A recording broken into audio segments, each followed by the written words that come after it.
Hey guys, welcome back to the show, and on this episode I'm going to be talking about a movie that totally took me by surprise, quite honestly. It's Shrunken Heads from 1994, and I had no idea that this movie was going to be this weird. And I'm just going to tell you right now, if you're a fan of this show and you're really into weird movies and you haven't seen this one yet, do yourself a favor and check it out. Now, this movie was kind of an Elfman family affair. It was directed by Richard Elfman, who is the brother of famous composer Danny Elfman, who composed the opening title sequence. Richard's son, father, and grandmother are also featured in this movie as well. So what's so weird about this movie? Well, there's a lot of things, but I'll get to that later.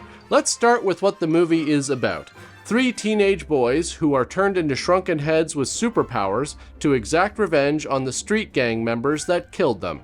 It's pretty straightforward. The movie starts in New York City with Tommy, Bill, and their new friend Freddie being pushed around by the Vipers, a local street gang who even have their own t-shirts, which I think is pretty cool because, I mean, what's the point of even being in a gang if you can't show it off to everyone? I mean, this is New York City we're talking about. You gotta stand out from the rest. Remember the Warriors? Yeah. You know, to be honest, I actually think some of the gangs in that movie cared more about the outfit than the actual gang activity. And if you take it too far, you run the risk of the gimmick wearing kind of thin, you know? Like the baseball Furies, very cool, but you know there's got to be one guy in there who is like, really, we're doing the face paint again? I'm going to be honest with you. When I joined up, I didn't realize that I was going to have to put this stuff on every single night. Can't we have an off night where we just wear the uniform and the baseball bats? I think that sends the message. So the boys go and buy some comic books from Mr. Sumatra's newsstand, and then once again, the Vipers show up and start harassing them. Because, you know, that's what street gangs do. Go around looking for trouble and starting shit with other gangs. And clearly there's no other gangs around, so they might as well start shit with these guys. Because they're like, what, 14? And kids that age can be very mean. Especially when there's more than one. So the leader of the Vipers is Vinny.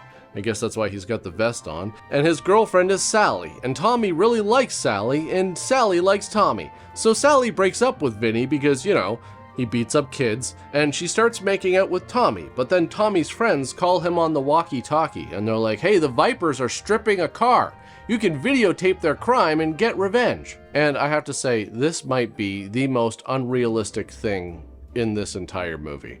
I mean, this guy's crush climbed up a fire escape to tell him that she broke up with her boyfriend for him and make out, and he stops to answer his walkie-talkie. If I was Tommy in this situation, I would pick up the walkie-talkie to turn it off. That's it. So Tommy goes and gets the whole thing on tape, and a bunch of the Vipers get locked up, so Vinny has to go get $3,000 to bail them out, so he goes to see Mary Big Mo Mahoney. Now, Big Mo was played by Meg Foster, and even though she had to wear a lot of padding, which caused her to bump into stuff on set, she said in an interview with the official Xena magazine that she had a lot of fun playing this role. I also read that she got sick from smoking the cigars, but I haven't been able to find a source on that. She also said that she didn't know if Big Mo was male, female, or androgynous. And what I'm curious about is that she is the only character whose name appears on screen as she's being introduced, and from what I can see, it only appears in the remastered version. I found the original VHS version of the movie on Tubi, and her name does not show up. She is called a woman at the end of the movie, which you will see later in this video, but throughout the movie, nobody calls her Mary, and even the credits just list her as Big Mo. So I'm not exactly sure why they added this in, but maybe it was just to clear up any confusion from the start that this character is in fact supposed to be a woman. One of the things that's so weird about this movie is the tone. So far, the writing, the characters, the cinematography, the music especially, has made this all feel very much like a kid's movie. It's a hey, get this back. At times, during the beginning of the movie, It feels kind of like an episode of Are You Afraid of the Dark, or even a live action version of Hey Arnold, but all of that changes when the kids are shot to death in the middle of the street. This is where the movie really takes a turn, because not only did the teenage main characters just get brutally murdered, but the other characters start throwing F-bombs around, there's much more violence. It starts getting really interesting because you have no idea what's coming next. So they have a funeral for all 3 boys at the same time because, you know, you can save a lot of money that way. And, whoops. Anyways, Tommy's dad is sitting there with Sally. I guess Tommy didn't have any other family or friends, and we never even meet the parents of the other 2 kids, which I think is one thing that's missing from this. A scene where the parents of the murdered children are asking the police if they're going to, you know, investigate what happened. And from what I can see, I guess there's a few cops who are working with Big Mo, but I'd still like a scene where the parents are like, hey, you gotta find out who murdered these boys. And the police detective is like, I don't know what to tell you. It's New York City. People get shot all the time. In fact, you know, we're pretty lucky that none of us have gotten shot during this conversation. Anyways, Mr. Sumatra is obviously very upset. I mean, these were some of his best customers, so he does the only thing he can do. He cuts off their heads and takes them back to his home where his condo cauldron is already boiling.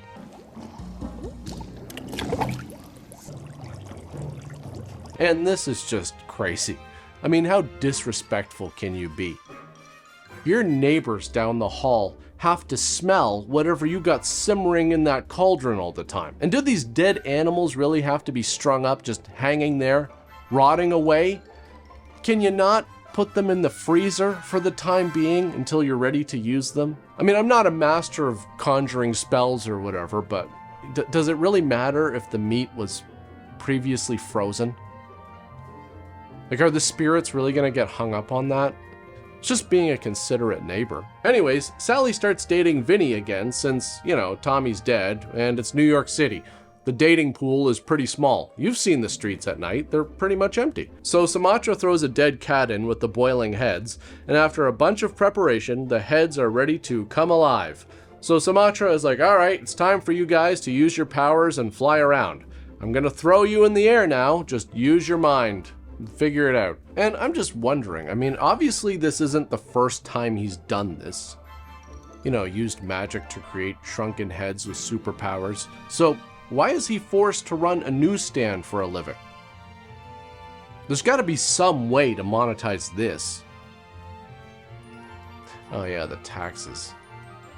Yeah, well, yeah, I guess the newsstand would be a good front. So he starts training them to use their individual powers, which are electricity, biting, and knife. And you might be thinking to yourself, wait a minute, where's that blood coming from? Well, this guy knows how to bring the dead back to life. So I'm sure he knows some kind of a spell to turn a mannequin into a bleeding mannequin.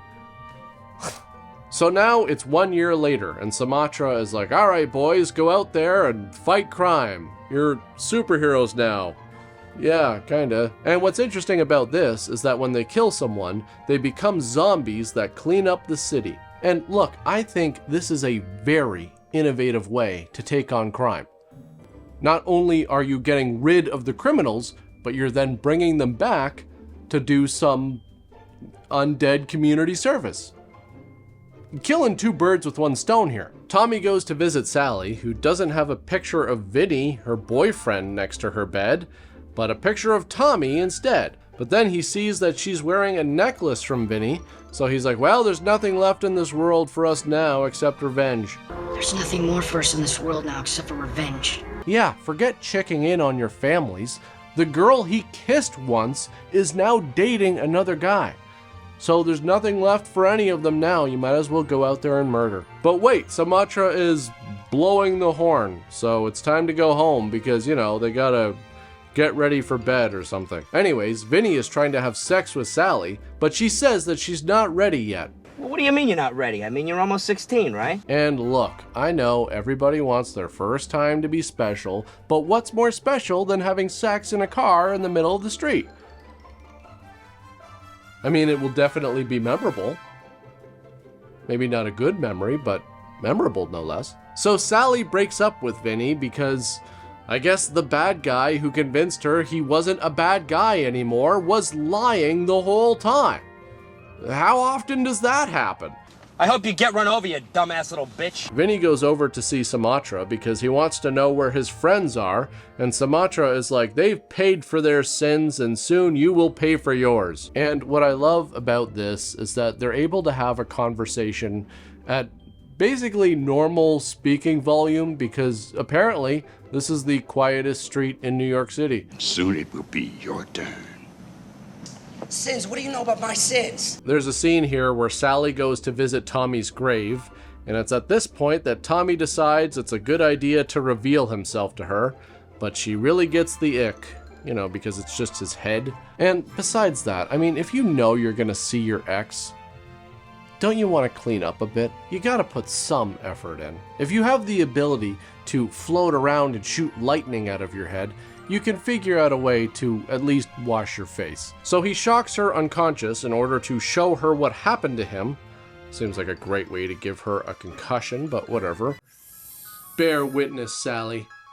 Bear witness to how I got shot in the middle of the street. And then Mr. Sumatra just cuts my head off. Don't know who told him to do that. Was it me? Is that something you have to put in your will? You know, like, if I die, please don't cut my head off and throw it in a stew. Especially with a dead cat. I'm allergic, Sally. So yeah, that was my weekend. How was yours? And when she gets up, he convinces her to share one last embrace by going up her shirt and taking off immediately. And I gotta say, man, you can't just show up as a floating, severed, shrunken head, zap her brain, and then just hit it and quit it like that. You gotta hang out for a bit. I think the girl's been through enough. So Sally goes to Sumatra and she's like, hey, I just got motorboated by a shrunken head and I think you're involved somehow. Tommy also said that Vinny killed him, and if you knew he was the killer, then why didn't you tell me? And I'm sorry, but I gotta say, I'm on Sumatra's side here. First of all, you come over unannounced, the guy didn't even have time to straighten up all the dead chickens, and secondly, you knew that Vinny was a bad person from the start, and then you took him back even. So maybe you should be asking Sumatra for help. You know, maybe he can cast a spell on you so that you can start seeing obvious red flags. And third, of course Sumatra wasn't gonna tell anybody that Vinny killed Tommy. Well, then what? Vinny goes to jail? That's boring as hell. We want that shrunken head street justice. That's what we're all here to see. So Sally is like, holy crap, you just keep them in a cupboard? And he's like, yeah. I mean, it's kind of weird to have them loose lying around the house. That would look pretty messy. People would think I'm totally disorganized. So Sally is like, it's okay, Tommy. I'm not that grossed out by you. Here, rest your head up against my breasts again. Now, you may have noticed that the scale is off here. The head doesn't look shrunken at all. Well, that's because they had to use a real head for this close-up, obviously. Otherwise, it would look fake. And there's a certain standard of realism to uphold here. So he starts cooking up a special concoction for Vinny and Big Mo, and he tells Sally to get ready to see some capital punishment. And she's like, wait, what? And he's like, yeah, I'm not f***ing around. I mean, where did you think this was all going? Gonna get the shrunken heads to fill out a police report? No, we're gonna start dropping some bodies. It's only fair. Oh, and by the way, are you a virgin? Because you kind of have to be a virgin for this spell to work. I know it's kind of a personal question, but I don't make the rules. So go into my bedroom and put on the gown that's in my closet. You can borrow it, I guess. But just so you know, there's no way you're gonna look better in it than me. I mean, it makes sense. You can't have her casting spells wearing those rags. Plus, it fits perfectly. What a coincidence. And I also want to note that I think it's great that Sally has jumped into this whole thing headfirst without any hesitation, because when you find yourself in a weird situation like this, you can either say no and miss out, or you can roll with it, and then you might get a great story out of it to tell your friends later. or your therapist, because, you know, there's bound to be some trauma, but still, it's a story. So they go to Big Mo's warehouse, and this is just crazy. The guy opens the door, and Sumatra just blows his brains out without any hesitation, and then he brings in the zombies, and of course, this leads to a big fight. Okay, so I bought the Blu-ray to do this review. I had never seen the movie before, and during the first 10 minutes or so, I started to worry that I had wasted 25 bucks. But by this point in the movie, I was incredibly happy that I made the purchase. So the Shrunken Heads form a spinning blade, and they're gonna cut Vinny in half. But Sumatra is like, no, we have to do this in my condo, you know the rules. And this gives Big Mo the chance to grab Sally. No power on earth can save you from your day of reckoning, woman. Anyways, there's kind of a car chase here. Sumatra was shot, but that's not a big deal, I guess. And honestly, some of this you just have to see for yourself because it's absolutely hilarious. But in the end, they managed to turn Big Mo and Vinny into zombies, and that's pretty much it. The Shrunken Heads are just gonna be Shrunken Heads forever, and I don't know. I don't know what this really means for Tommy and Sally's relationship. I mean, it can't really go anywhere, so I guess I feel bad for Sally more than anyone else in this movie because at some point she's gonna have to get out of this relationship, and that is not gonna be fun. Now, because of Danny Elfman's name being attached to this movie, Paramount Pictures initially considered giving this movie a theatrical release, but when the studio executives screened the finished film, the sight of the young protagonist being shot dead in the middle of the street was deemed too tonally extreme for a broad release. Paramount Home Video released Shrunken Heads on VHS in 1994, where it found a niche audience in the video rental market because it was so bizarre. In the 2000s, the movie was released on DVD, but 1 minute of footage was cut out to try and market the DVD as slightly more family-friendly. This version ran 85 minutes instead of the original 86. Then, thankfully, in 2021, Full Moon released the remastered and uncut original 86-minute version. Like I said before, this movie really started off with this after-school special sort of vibe. The writing, the music, and the whole thing took place on Paramount's New York City street set. At some points, you can even see where New York ends and Hollywood begins. So it's this very bizarre combination of different tones that makes this movie pretty unique in my opinion, but at the same time, I couldn't help but wonder, who was this movie really for? It's because of this that weird movie fans might feel tempted to turn it off in the first 20 minutes or so, but I would encourage you to stick with it because, as I've shown, it goes in a lot of unexpected directions. It combines all these different elements. It's like a comic book, supernatural Dick Tracy movie with zombies that really plays by its own rules, and I think that's what I enjoyed about it so much. Like I said, if you haven't seen this, I would definitely recommend checking it out. I want to thank all of my supporters on Buy Me a Coffee, Patreon, and my YouTube channel members. I want to thank all of you for tuning in, but that's pretty much it for this one, and I'll see you all next time. By the way, has anybody asked about me? You know, like the police? Have they asked anybody any questions about why 3 young teenagers were shot to death in the middle of the street? Has that come up at all? Just kind of curious. What about the kids at school? Have they said anything like, hey, I wonder what happened to Tommy? You know, because he was shot dead in the middle of the street. Seems kind of strange. I guess no one cares. So I guess really the lesson I should learn here is that nobody cared about me at all. I think that sends the message. I don't think we're going to be mistaken for actual baseball players. We're out there in the middle of the night cracking people over the head with bats and committing crimes.